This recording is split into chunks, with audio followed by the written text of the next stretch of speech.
de Vega. Bien, lo que vamos a ver en principio es qué sistemas constituyen la memoria a largo plazo. En principio tenemos que tener en cuenta que la memoria a largo plazo no es un sistema unitario, esto quiere decir que se constituye, se conforma por varios sistemas y subsistemas. Básicamente, dos grandes sistemas con subsistemas dentro. El primero se denomina memoria declarativa o explícita, esto quiere decir que sus contenidos pueden ser declarados, traídos a la mente explícita o deliberadamente mediante proposiciones e imágenes.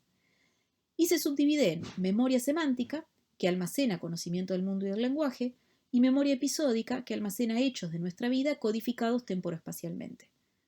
Y un segundo sistema de memoria, denominado memoria procedimental o implícita, cuyos contenidos pueden ser recuperados de manera no intencional o incidental, también se denomina, y se corresponden con las habilidades motoras y cognitivas, los fenómenos de priming, el condicionamiento clásico simple y otros tipos.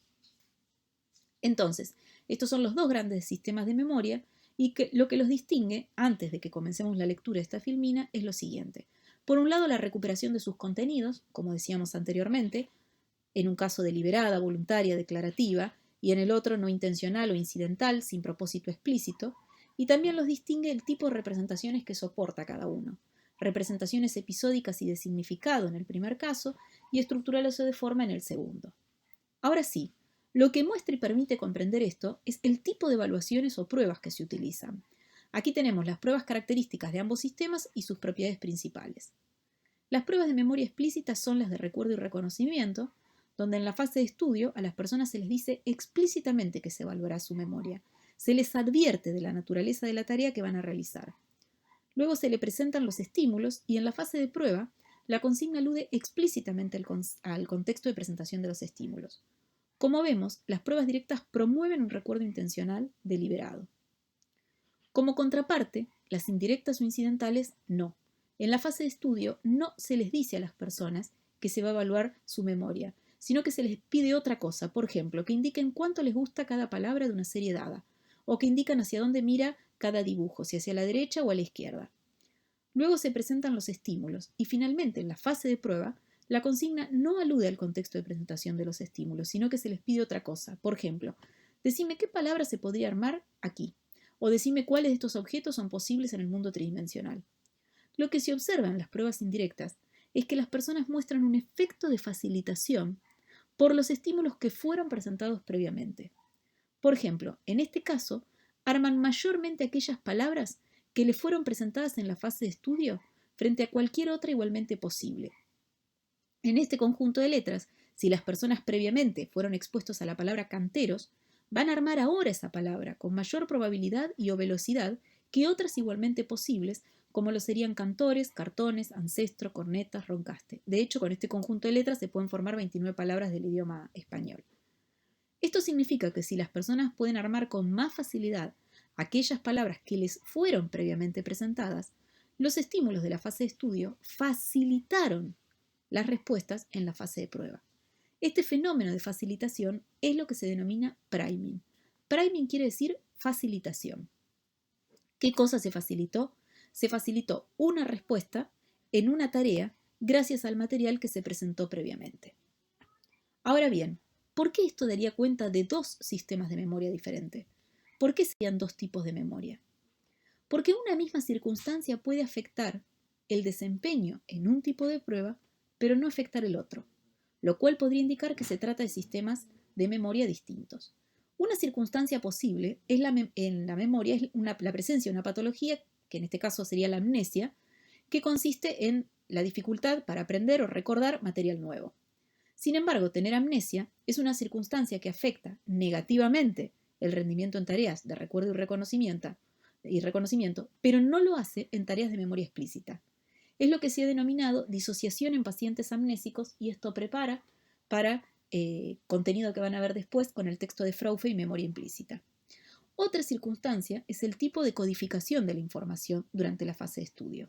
Por ejemplo, codificar la información de manera semántica afecta positivamente las tareas de recuerdo y reconocimiento, pero no mejora el rendimiento en tareas indirectas. Codificar la información atendiendo a la estructura tridimensional afecta positivamente el rendimiento en tareas indirectas, pero no mejora el rendimiento en tareas de recuerdo y reconocimiento. Es lo que se ha denominado disociación en pacientes normales.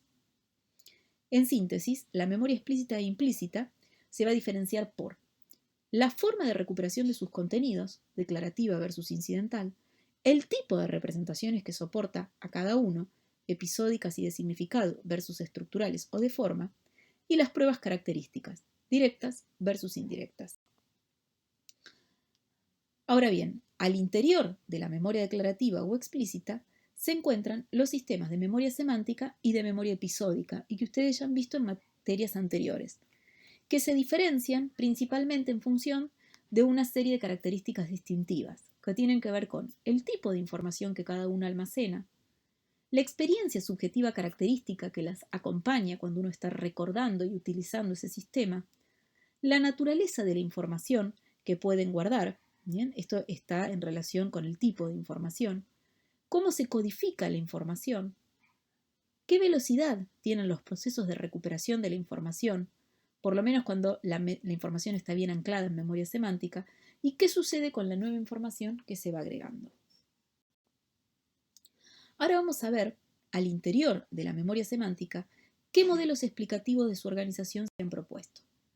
Estos modelos pueden agruparse en tres grandes categorías. La teoría de comparación de rasgos, por ejemplo el modelo de Smith, donde el significado de una palabra se representa como una lista de rasgos, características o atributos semánticos. Algunos rasgos sean definitorios para la pertenencia a la categoría y se encuentran cerca del centro prototípico, son esenciales para la definición del significado, y otros son más lejanos y poseen atributos particulares. Por ejemplo, es definitorio de mamífero amamantar, pero son rasgos menos prototípicos, vivir en la Tierra. Otro grupo son los modelos espaciales de alta dimensión, donde los conceptos se representan como puntos en un espacio de múltiples dimensiones, y cada dimensión se corresponde con una dimensión del significado del concepto. Tanto en el modelo HAL como en el modelo LSA, las palabras se representan como vectores en dicho espacio, y estos vectores se hallan próximos entre sí si comparten significado. Finalmente, los modelos de redes o reticulares han tenido gran repercusión y algunos de los más importantes son el modelo jerárquico, el modelo de propagación de la activación y el modelo conexionista. Este es un modelo de red que se rige por el principio de economía, es decir, que los conceptos y sus propiedades se colocan una vez en la categoría más abstracta de la red.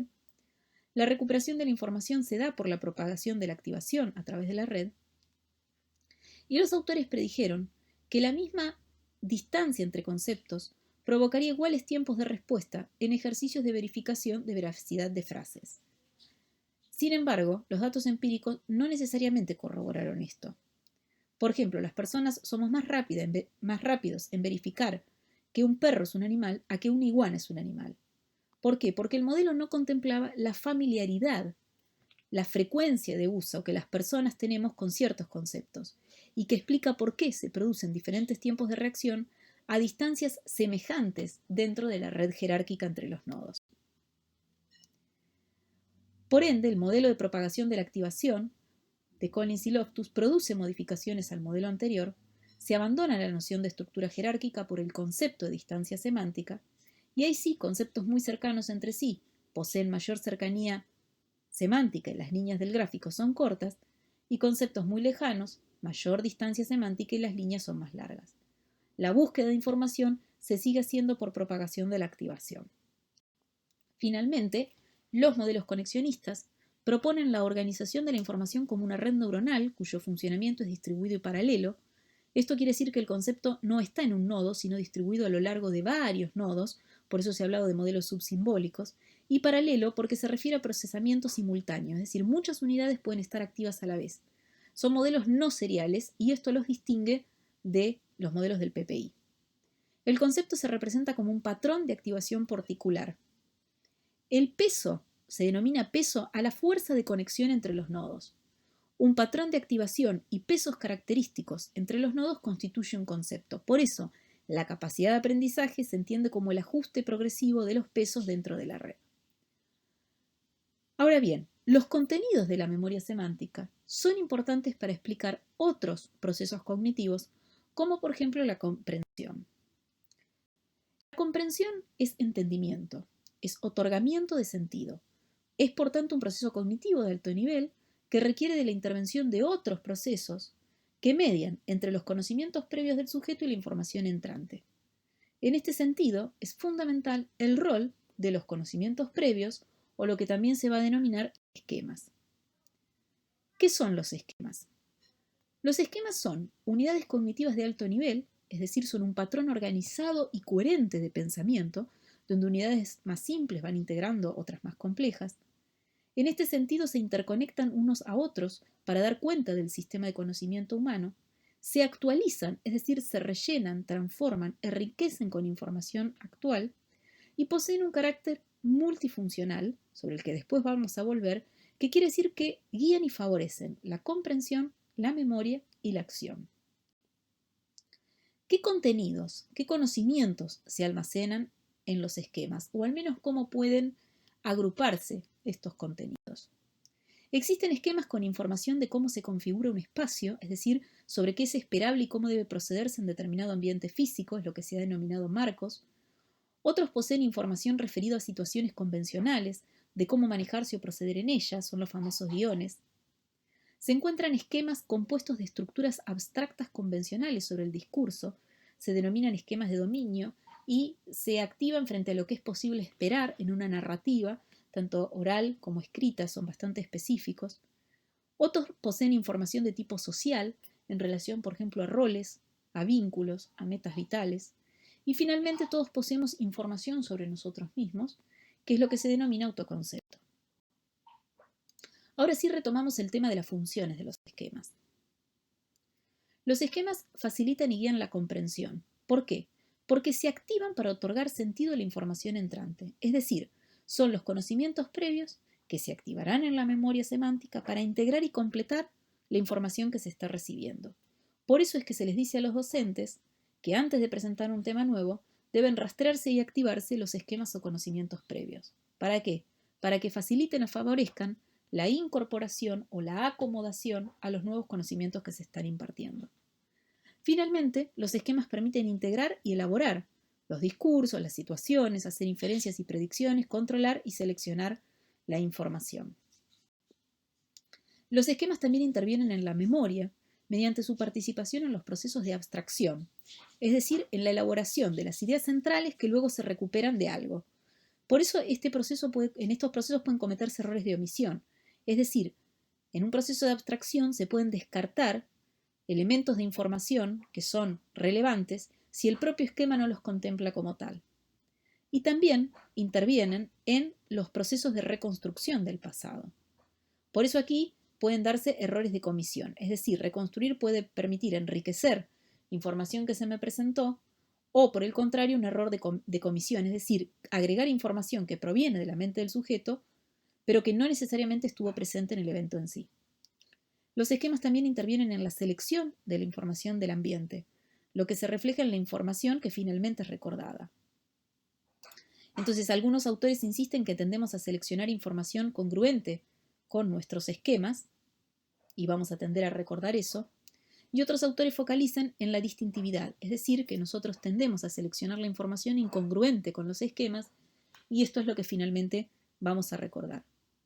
La evidencia es mixta y no necesariamente es contradictoria. Finalmente, los esquemas guían la realización y la interpretación de patrones de conductas, de acciones. Por ejemplo, tener un esquema de cocinar me permite guiar mi conducta en determinado sentido, en la cocina y no en otro, y a su vez me permite también interpretar el sentido de las acciones de otra persona. En síntesis, la memoria a largo plazo se caracteriza por el almacenamiento permanente de grandes porciones de información, se distingue la recuperación incidental o implícita de esta información y su recuperación declarativa o intencional como memoria explícita. Dentro de esta última, la memoria episódica almacena hechos codificados en tiempo y lugar, y la memoria semántica, conocimiento sobre el mundo y el lenguaje, que puede organizarse según diferentes modelos de rasgos, de redes espaciales, y que mediante su estructuración en esquemas permite la comprensión, el entendimiento y el otorgamiento de sentido a la nueva estimulación entrante. Bueno, muchas gracias, esperamos que esta presentación les haya servido y quedamos a disposición de dudas o comentarios que quieran hacer al respecto.